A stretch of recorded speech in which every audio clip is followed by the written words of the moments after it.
Olá, meus irmãos. Saúdo cada um de vocês com a graça e a paz do nosso Senhor Jesus Cristo. Amém? O meu nome é Miriam Anita e eu estou aqui para compartilhar com os irmãos aquilo que eu entendi do texto da missionária Neones de Souza chamado Perdoar e Receber Perdão. Esse texto ele consta do Manancial, que é uma publicação de meditações diárias da União Feminina Missionária Batista do Brasil. Então é importante que os irmãos saibam disso. Não fui eu quem escrevi o texto. Eu só leio o texto e conto para os irmãos aquilo que eu entendi. Tá certo? Então, isso dito, vamos iniciar orando. Senhor Jesus, nós pedimos que Tu nos ensine sobre perdoar e pedir perdão.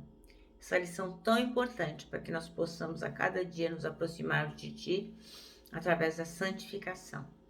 Obrigada, Senhor, porque sabemos que Tu tens nos perdoado, apesar de tudo que a gente faz de errado. Em Teu nome, Jesus, que oramos. Amém. Bem, irmãos, então o nosso capítulo de hoje é o 32 de Salmos e os versículos são do 1 ao 6, tá bom? Então vamos ler lá. Confissão e perdão. É uma poesia de Davi. Feliz aquele cujas maldades de Deus perdoa e cujos pecados ele apaga. Feliz aquele que o Senhor Deus não acusa de fazer coisas más e que não age com falsidade. Enquanto eu não confessei o meu pecado, eu me cansava chorando o dia inteiro. De dia e de noite, tu me castigaste, ó Deus, e as minhas forças se acabaram, como o sereno que seca no calor do verão. Então eu te confessei o meu pecado e não escondi a minha maldade. Resolvi confessar tudo a ti, e tu perdoaste todos os meus pecados. Por isso, no momento de angústia, todos os que são fiéis a ti devem orar. Assim, quando as grandes ondas do sofrimento vierem, não chegarão até eles. Amém? Bem, então o versículo 1 é o versículo que a irmã missionária Neonis escolheu, que é: como é feliz aquele que tem suas transgressões perdoadas e seus pecados apagados. Então, Neonis começa dizendo assim: quantos de nós, seres humanos, já amanhecemos e anoitecemos com o coração dilacerado pela dor, com o peito queimando pela consciência de uma escolha errada? Eu acho que quem não, né, irmãos? Quem não fez uma coisa que não deveria ter feito e aquilo vai entristecendo, a gente fica ruminando a cada minuto: por que eu não fiz desse jeito? Por que eu não fiz essa escolha? E as horas vão passando e aquilo vai nos angustiando a cada dia, o nosso coração fica em petição de miséria, né? Então, ela fala: o sorriso dando lugar à tristeza na alma, tristeza profunda e dolorosa.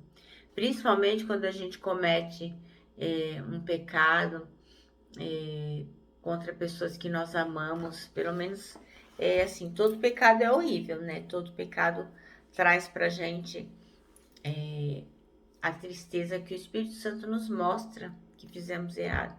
Mas eu especificamente, quando eu faço uma coisa ruim em relação a uma pessoa que eu amo, aquilo então me mata. Eu falo: meu, por que eu fiz desse jeito?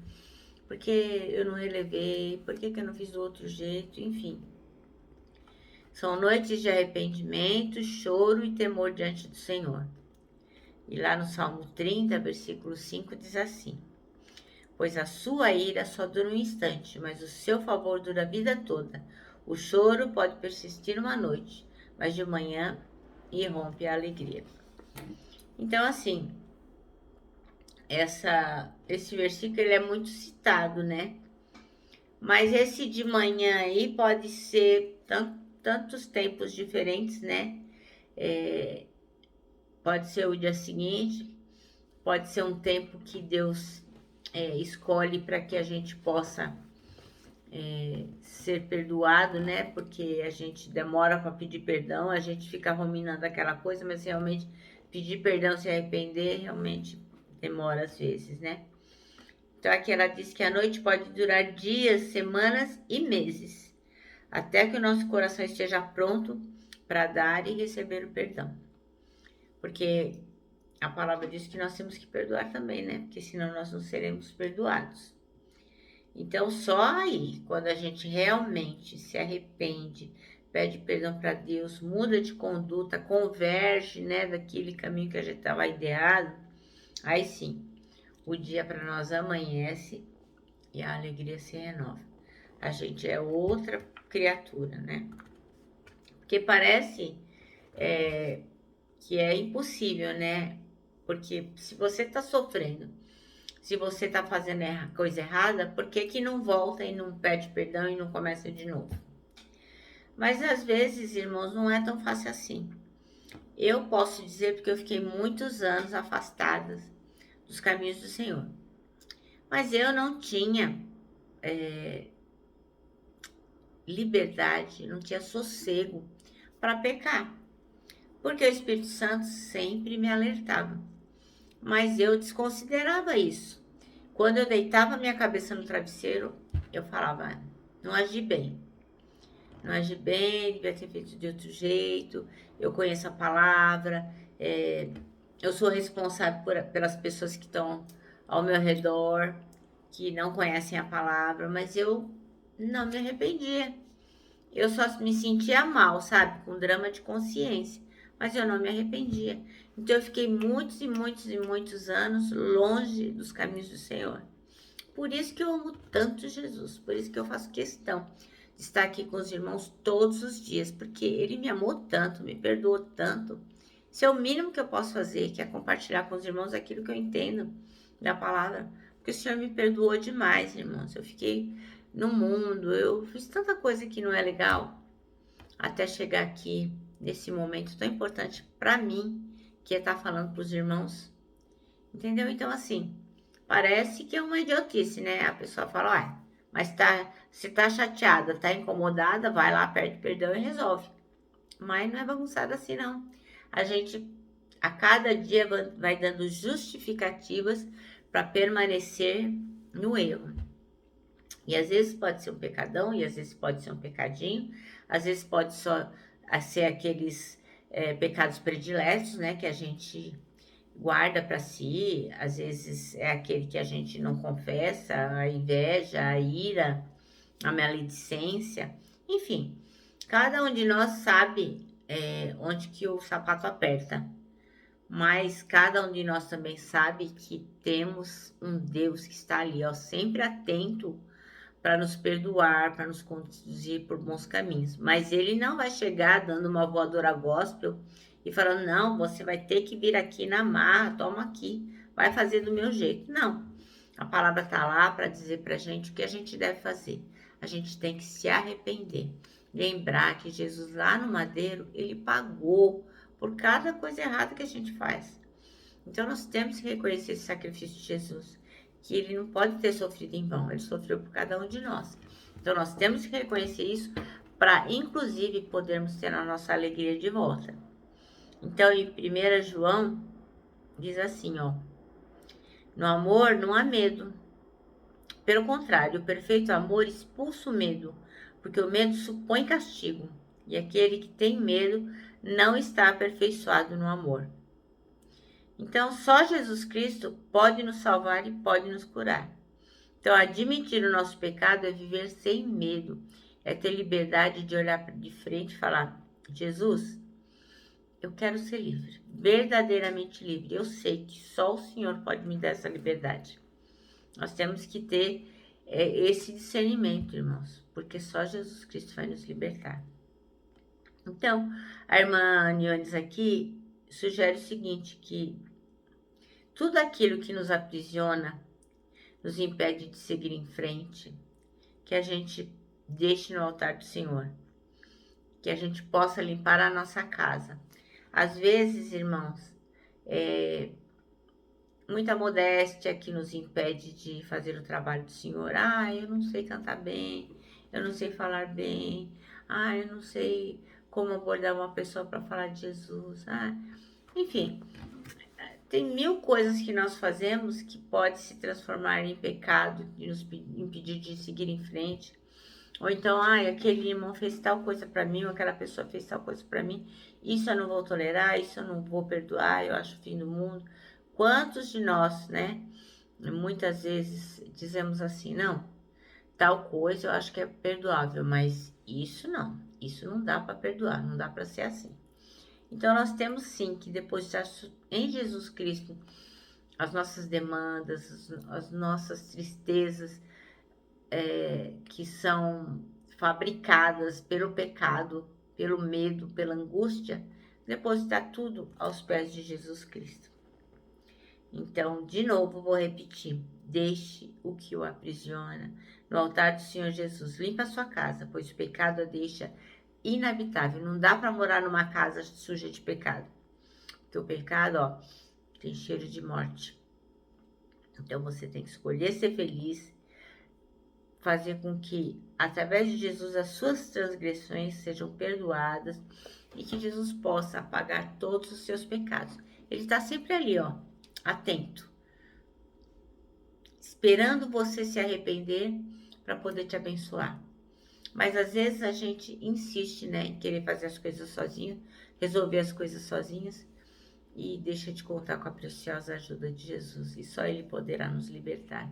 Vou contar uma pequena historinha para os irmãos.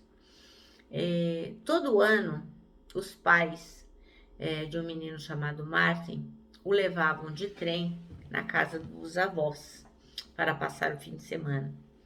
Então, eles levavam, na verdade, no sábado, e passavam lá o sábado, e no domingo voltavam.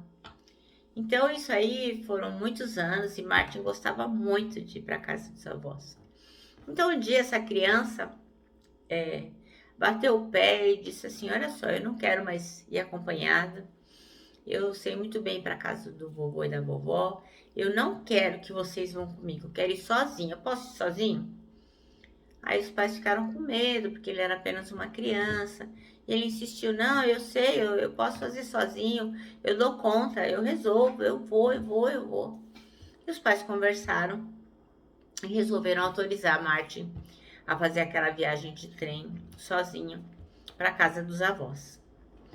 E no dia da partida, deram 1000 recomendações para o Martin. Ele falou: ai, que chatice, já falaram 1000 vezes, não fala com estranho, não faz isso, não faz aquilo, guarda o bilhete. Já falaram para tomar conta da mala, já sei tudo isso. E foi logo entrando no trem.